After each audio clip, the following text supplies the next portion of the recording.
채식 위주의 식단이 오히려 위험할 수도 있다고요. 채식 위주는 저는 위험하다고라고 생각하기보다는요, 단백질을 먹지 않으니까 채소는 그냥 특별한 영양소가 많지 않다고 생각하거든요. 물론 여러 방송이나 책을 보면은 뭐 미네랄도 있고 비타민 C도 있지만 그런 성분들을 소량을 먹기 위해서 야채만 먹는 거는 조금 근육의 입장에서는 조금 아쉬운 일이다 싶어요. 그리고 되게 빨리 배고파요. 네, 배고파서 아침을 야채 샐러드만 먹으면은 10시, 11시면은 저는 배가 엄청 고팠거든요. 그래서 중간에 또 뭘 먹게 된다. 그리고 사실 한국인이다 보니까 아침에 탄수화물 먹는 경우도 많은데 이 살 빼려면 탄수화물 끊는 게 좋다 이런 말 때문에 안 드시는 분들도 많더라고요. 근데 탄수화물 끊는 게 오히려 안 좋은 방법이라고요.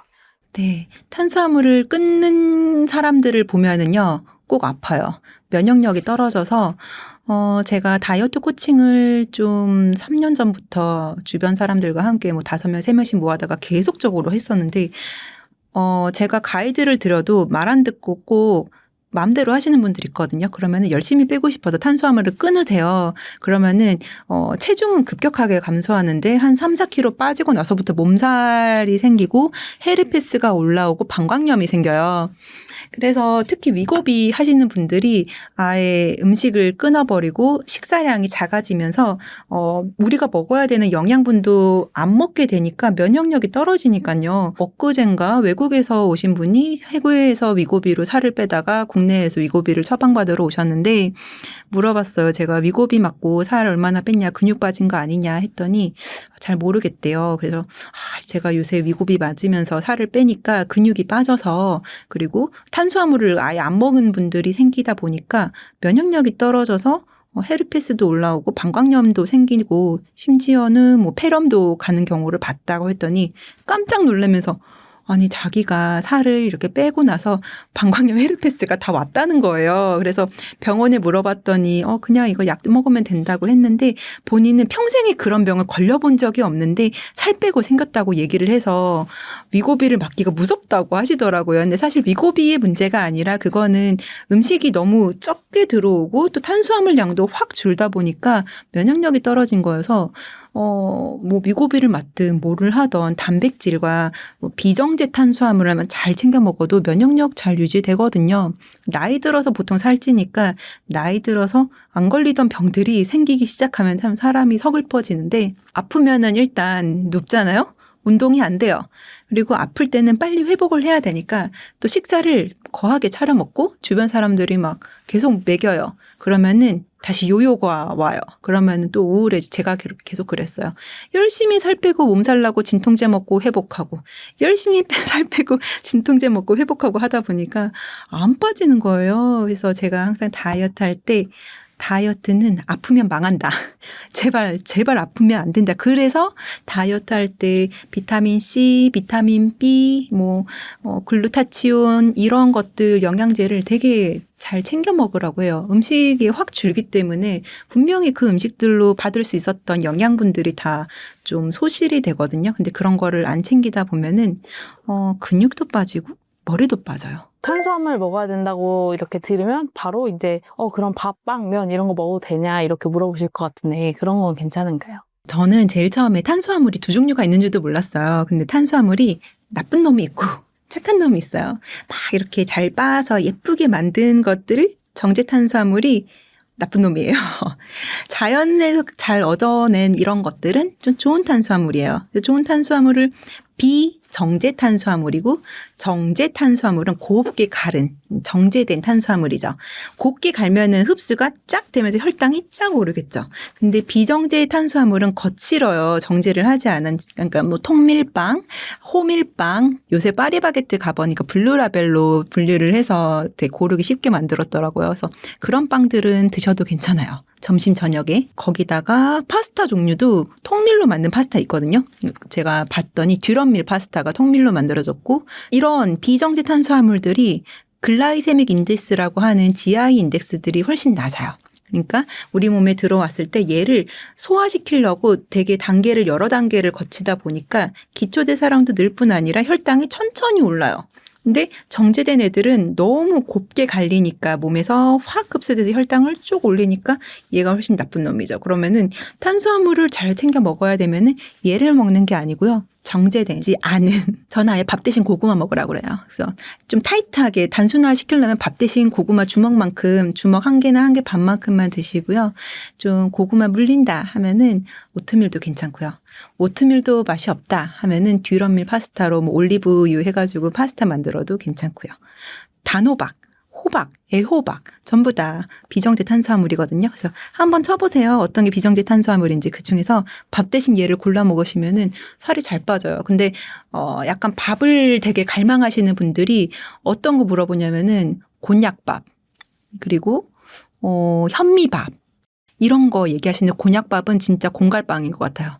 에너지도 없고 도움도 안 되고요. 그냥 저는 옛날에 저도 잘 몰랐을 때는 곤약 이런 걸 먹었는데 별로 좋지는 않은 것 같아요. 이왕 먹을 거면은 근육도 생성시키고 면역력도 좋게 하는 거를 먹어야 되는데 곤약은 혀만 만족시키는 것 같아요. 그래서 곤약밥 별론 것 같고 그다음에 현미밥. 현미밥을 제가 볼 때는 얘도 글라이세믹 인덱스가 가장 높지는 않은데 이거는 다 빼고 유지할 때 드시면 좋을 것 같고요. 진짜 빨리 빼려면은 현미밥도 아예 끊으시는 걸 저는 추천을 드려요. 왜냐면은 병원에 오는 분들이 현미밥을 되게 많이 이미 드시고 있어요. 그러면 그분들한테 제가 이거 끊고 대신에 고구마나 아니면은 오트밀로 바꿔라. 이렇게 하면은 그때부터 살 빠지거든요. 그 책에 탄수화물 먹는 순서가 그 밥을 몇 번째로 먹는가가 복부지방 분해력을 결정한다 이렇게 나오는데 이 얘기도 좀 궁금합니다. 네, 그게 저도 이거를 어떻게 알게 됐냐면은 그 유튜버 중에서 제가 다이어트로 출연한 게 자청님의 라이프 해커 채널에 나갔는데 그때 자청님이 자기는 무조건 채소만 먼저 먹어서 한 줌만 먹으면은 살이 7kg나 후딱 빠지더라 이렇게 얘기를 하시더라고요. 근데 그때는 사실 약간 뭐 그럴 수도 있다라고 생각을 했는데 그러고 나서 이제 제가 찾아봤죠. 논문을 찾아보고 했더니 이거를 VPF 식사법이라고 해서 베지터블, 프로테인, 푸드 이렇게 순서대로 먹으면 살이 들 찐다는 거예요. 근데 베지터블은 야채, 프로테인은 단백질, 그 다음에 탄수화물을 먹게 되면은 훨씬 살이 들 찐다. 그렇게 안 먹은 사람들보다. 이거를 또 요새 알게 된 게 제 다이어트 환자분들 중에서 한 8kg 정도를 뺐는데 이제 가족 모임이 있어서 뷔페를 갔다는 거예요. 그래서 제가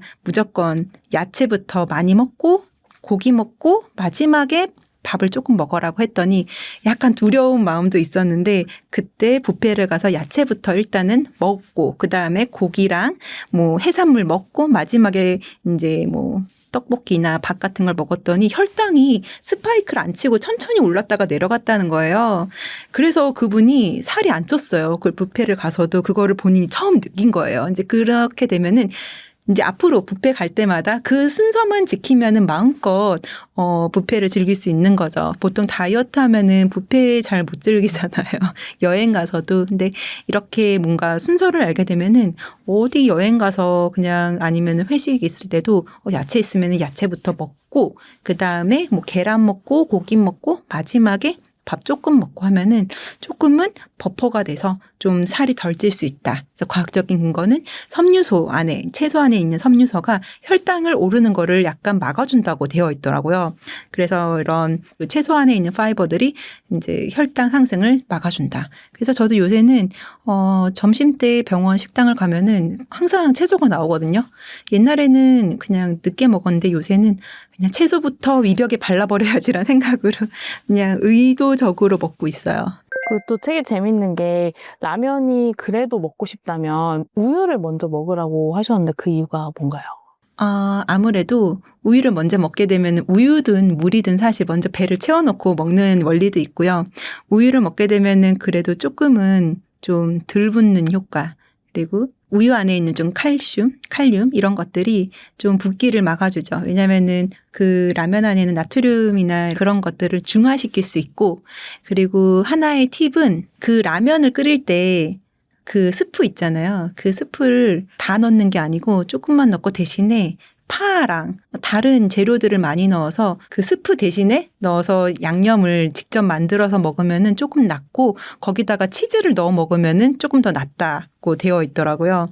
그래서 물론 그렇게 먹으면은 그나마 조금 똑같이 먹어도 살이 들 찌는 느낌이고요. 사실은 안 먹는 게 좋긴 하지만 그래도 조금 먹고 싶다면은 그렇게 먹는 게 좀 낫고, 라면 먹고 바로 누워 있는 것보다는 설거지까지 하면서 움직여가지고 다 치우고 자면은 아무래도 움직이면서 조금은 에너지 소모가 되고, 라면을 먹고 나서는 보통 혈당이 오르잖아요. 혈당이 오른 상태에서 자면은 잠이 잘 안 오고 잠이 자꾸 깨요. 그럴 때면은 자기 전에 한 이렇게 스쿼트 한 30번만 하면은 은근 혈당이 떨어지거든요. 그것도 혈당 측정기 하고 보면은 되게 잘 보여요. 그래서 그 혈당 측정기를 하면은 모든 궁금하신 것들의 해답을 찾게 되실 거예요. 저의 환자들 모두 다 그거를 알고 나서, 아, 내가 음식 먹고 내가 회식 가서 혈당이 올랐는데 어디 가서 막 스쿼트를 하면은 혈당이 뚝뚝뚝 이렇게 떨어져요. 신기하게. 걷기를 하거나. 그래서 어떤 분은 과자가 너무 먹고 싶어. 근데 혈당 오를까봐 걸으면서 과자를 먹었대요. 그랬더니 혈당이 안 올랐다는 거예요. 그러니까 하나의 인생 팁들이 이 혈당 측정기로 개인화를 할 수 있어요. 그래서 인터넷에 리브레 아니면은 연속 혈당 측정기 이렇게 쳐보면은 저는 리브레가 가성비 제일 좋아 보이거든요. 2주를 사용할 수 있고 보통 한 9만 원, 10만 원씩 해요. 2주에.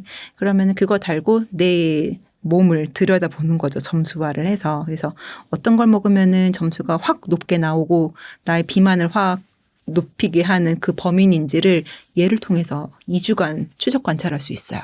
그러면은 그거를 체크해 뒀다가 이제 마트 갈 때 얘를 빼는 거죠.